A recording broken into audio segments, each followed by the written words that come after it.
नमस्कार सभी को। आज हम बात करने वाले हैं शक्ति साधना की, जिससे व्यक्ति को सामर्थ्य प्राप्त होता है, योग्यता प्राप्त होती है।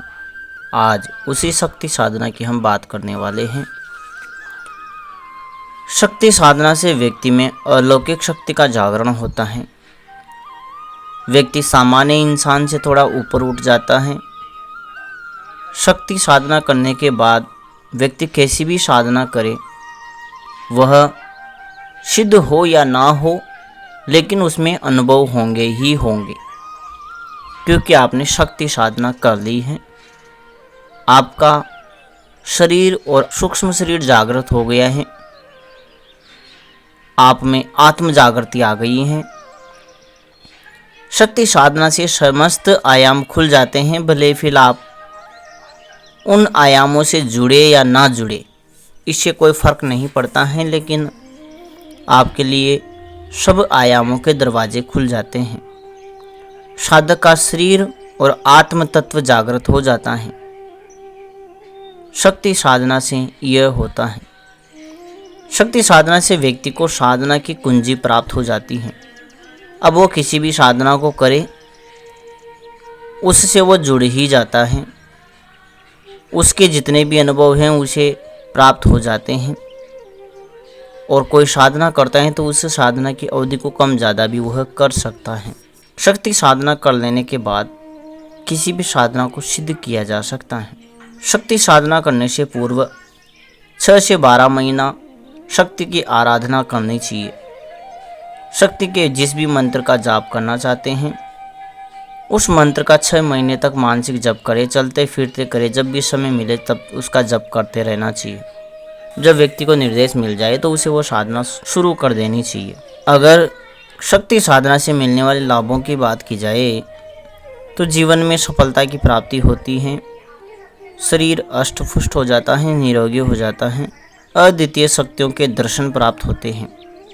सिद्ध लोकों से व्यक्ति जुड़ता है। सिद्ध लोकों के दर्शन होते हैं। सिद्ध साधकों से वह मिलता है। भौतिक रूप से भी मिल सकता है और सूक्ष्म रूप से भी मिल सकता है। गुरुओं से संपर्क स्थापित होता है। ऋषियों से संपर्क स्थापित होता है। व्यक्ति का स्वप्न ही जागृत हो जाता है। अब उसे सामान्य स्वप्न नहीं आते हैं। अब उसे जितने भी स्वप्न आते हैं सब किसी न किसी चीज़ से जुड़े हुए रहते हैं। सामान्य स्वप्न से वह ऊपर उठ जाता है। शक्ति साधना से व्यक्ति को स्वप्न सिद्धि प्राप्त होती है। शक्ति साधना से व्यक्ति का सुरक्षा चक्र जागृत हो जाता है। उसे दिव्य दर्शन होते हैं। दिव्य श्रवण की प्राप्ति होती है। स्वप्न सिद्धि की प्राप्ति होती है। चक्र जागृत हो जाते हैं। व्यक्ति के भीतर दिव्य क्षमताएं आ जाती हैं। व्यक्ति कोई सी भी साधना करे, उसमें उसको अनुभव होंगे ही होंगे, भले ही वो सामान्य साधना करे या उच्च साधना करे। अन्य साधनाओं की अवधि को वो कम ज़्यादा कर सकता है और सारे अनुभवों को उसी दिनों के अंदर कुछ ही दिनों में समाहित कर सकता है।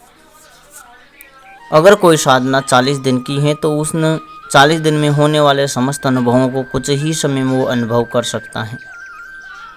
लेकिन ऐसा व्यक्ति के लिए थोड़ा खतरनाक हो सकता है। हालांकि खतरनाक तो नहीं होता है, लेकिन फिर भी व्यक्ति डर सकता है, क्योंकि जो 40 दिन में अनुभव होने वाले हैं धीरे धीरे वो एकदम से सारे अनुभव एक साथ हो जाते हैं। तो साधना जैसी है वैसी ही उनको करना चाहिए, लेकिन साधक की इच्छा है तो कर भी सकता है उसकी साधना के समय को कम ज़्यादा।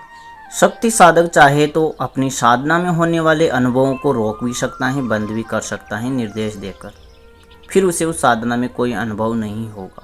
लेकिन जो व्यक्ति खोजी प्रवृत्ति के हैं, हर चीज़ को खोजना जानते हैं, खोजना चाहते हैं, उनको अपनी साधना के दौरान होने वाले अनुभवों को रोकना नहीं चाहिए। क्योंकि जो खोजी प्रवृत्ति के हैं, जो रिसर्च कर रहे हैं, खोज रहे हैं, जानकारी अर्जित कर रहे हैं, उनको उन अनुभवों को अनुभव करना चाहिए ताकि वह जानकारी ले सके, अच्छी जानकारी स्टोर कर सके। शक्ति साधना कर लेने के बाद व्यक्ति की हर बार किसी भी समय परीक्षा ली जा सकती। व्यक्ति की हर पल हर क्षण ब्रह्मचर्य से संबंधित परीक्षाएं होती रहती हैं, क्योंकि व्यक्ति शक्ति साधना करता है तो शक्ति का मतलब है सामर्थ्य। और अगर आपको भविष्य में कोई शक्ति प्राप्त होनी है तो उससे पहले ही आपका टेस्ट ले लिया जाएगा, ब्रह्मचर्य से संबंधित लिया जाएगा ज़्यादातर तो। और हो सकता है गुस्से से भी संबंधित लिया जा सकता है। कोई ऐसी स्थिति उत्पन्न कर दी जाती है जहाँ पर आपको गुस्सा आए, या कोई ऐसा स्थिति उत्पन्न कर दी जाती है जहाँ पर आपके लोभ मन में आए। ऐसी चीज़ें आपके जीवन में उत्पन्न की जाती हैं, प्रत्यक्ष में भी की जा सकती हैं। अगर आप ध्यान वगैरह साधना में बैठे हैं तो ब्रह्मचर्य की परीक्षा लेने के लिए कहीं शक्तियाँ ऐसी आ जाती हैं जो बिल्कुल निर्वस्त्र होती हैं, और उस समय अगर आप भटक गए तो हो सकता है आपकी वो साधना खंडित हो जाए, तो फिर आगे जो सिद्धि मिलनी होती हैं वो नहीं मिलती हैं। लेकिन आप हर प्रकार से सामान्य रूप से रहते हैं तो आपको आगे जाके उससे भी उच्च क्षमता, उच्च शक्ति प्राप्त होती है, क्योंकि आपने शक्ति साधना की है। शक्ति कोई विशेष, कोई देवी नहीं है। शक्ति का मतलब है सामर्थ्य। और अगर आप शक्ति साधना करते हैं तो शक्ति साधना से पूर्व हमें व्यक्ति को शिव साधना करनी चाहिए, ताकि उसका मन स्थिर रहे, किसी भी प्रकार की परिस्थिति से वह प्रभावित ना हो। खास तौर पर जब ब्रह्मचर्य की परीक्षा ली जाती है, जहाँ पर व्यक्ति अधिकतर प्रभावित हो जाते हैं चीज़ों को देखकर, तो ऐसी चीज़ों से वो प्रभावित ना हो, इसलिए उसे या तो शक्ति साधना करने से पहले शिव साधना करनी चाहिए या हनुमान जी की साधना करनी चाहिए, ताकि वो पवित्रता के साथ आगे बढ़ सके और शक्ति साधना के बाद मिलने वाली शक्तियों को संभाल सके। शक्ति साधना एक सामर्थ्य है, कैसी भी आप साधना करेंगे उसमें अनुभव प्राप्त होंगे और आपको शक्तियाँ मिलेगी, शक्तियों का साक्षात्कार होगा। जब भी व्यक्ति शक्ति साधनाएँ करते हैं, उनको कोई सी भी साधना करे उसमें अनुभव होगा। कई चीज़ें आंखें खोलकर कर रहे हैं तो कई चीज़ें खुली आंखों से दिखाई देगी। यह शक्ति साधना का प्रभाव है। शक्ति का मतलब है किसी चीज़ को बढ़ा देना।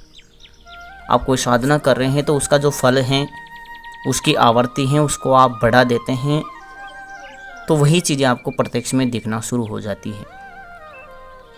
शक्ति साधना एक सामर्थ्य है जिसको बढ़ा दिया जाता है, और शिव साधना आपके मन को स्थिर करती है।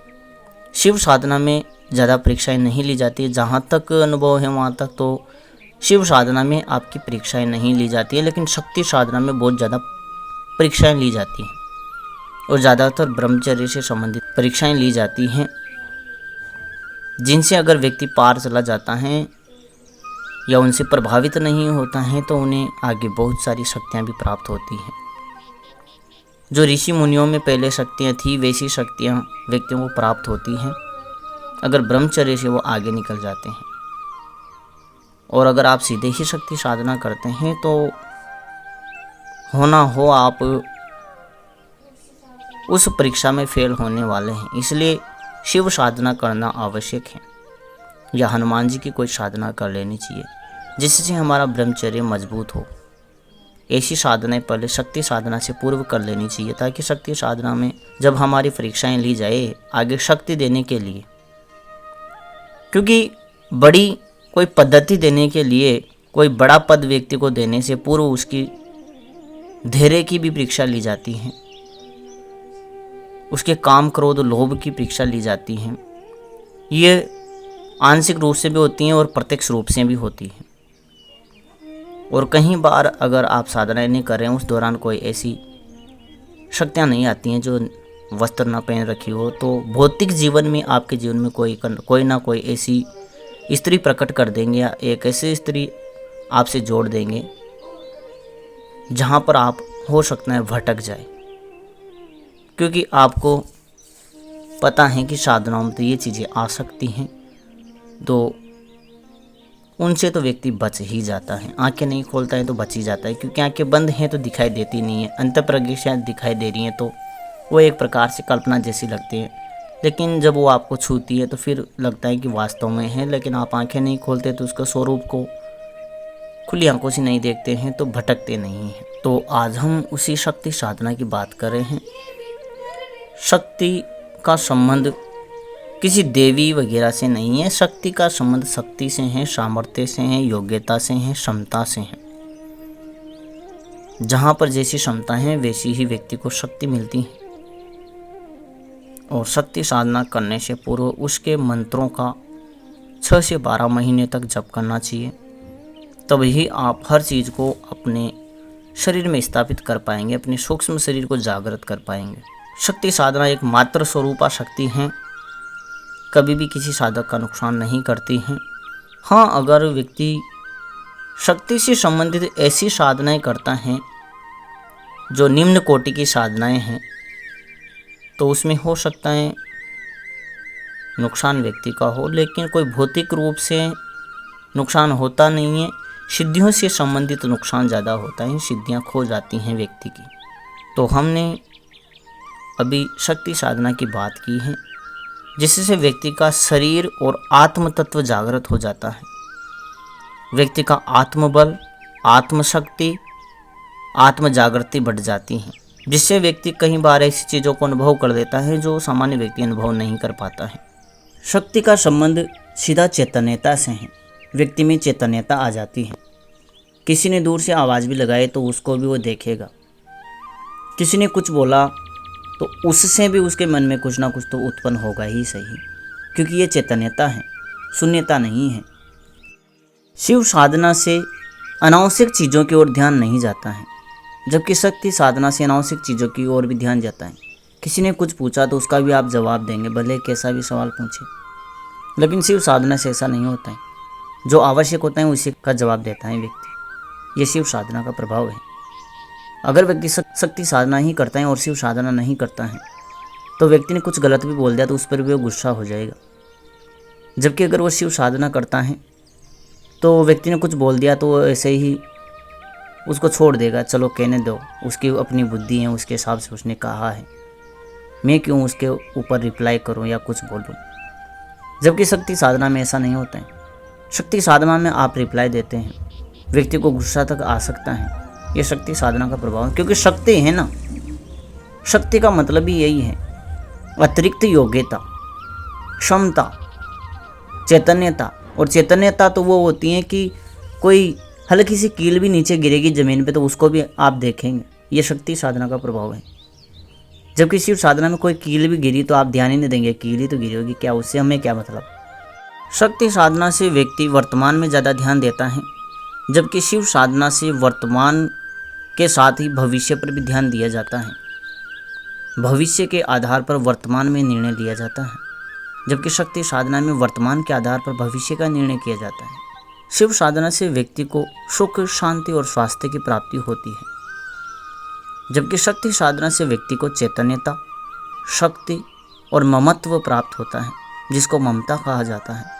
शक्ति की साधना स्तुति, चालीसा, आरती से की जाती है, या कोई शक्ति चालीसा हो गई, दुर्गा चालीसा हो गई, इनसे भी की जा सकती है।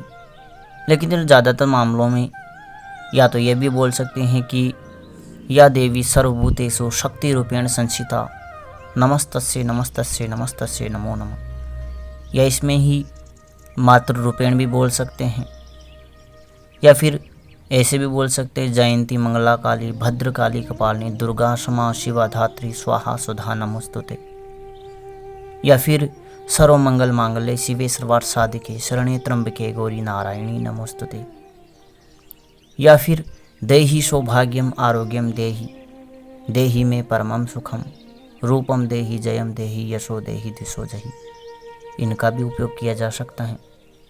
या शक्ति चालीसा तो खैर आती नहीं है, दुर्गा चालीसा आता ही तो दुर्गा चालीसा को बोला जा सकता है, क्योंकि जैसे शिव साधना में जय शिव ओमकारा, शिव ओमकारा बोला जाता है क्योंकि ओमकार का रूप है। ऐसे ही दुर्गा को भी ओमकार का रूप माना जाता है, तो दुर्गा आरती भी की जा सकती है। शुरुआत में इन्हीं चीज़ों का इस्तेमाल किया जाता है, सीधे मंत्रों का इस्तेमाल कभी भी नहीं करना चाहिए। जब व्यक्ति की शुरुआत हो आध्यात्म में तो मंत्रों का इस्तेमाल नहीं करना चाहिए। 6 महीने तक या 1 साल तक ऐसे ही स्तुतियों का सहारा लेना चाहिए, ताकि जब हमें अनुभव होना शुरू हो जाए तो फिर हमें मंत्रों का सहारा लेना चाहिए, साधना ही करनी चाहिए। शिव साधना व्यक्ति को शांत रहना सिखाती है और शक्ति साधना व्यक्ति को बोलना सिखाती है। साथ ही शक्ति साधना की सबसे बड़ी कमी यह है कि शक्ति साधना करने के बाद व्यक्ति में अहंकार आ जाता है और यहीं से व्यक्ति की शक्तियाँ और सिद्धियाँ कमज़ोर पड़ने लग जाती हैं। तो ये थी शक्ति साधना की जानकारी। आशा करता हूँ आपके समझ में आया होगा। फिर भी कुछ रह जाता है तो आप हमें ज़रूर बताएं। नमः शिवाय। नमः श्री काली की।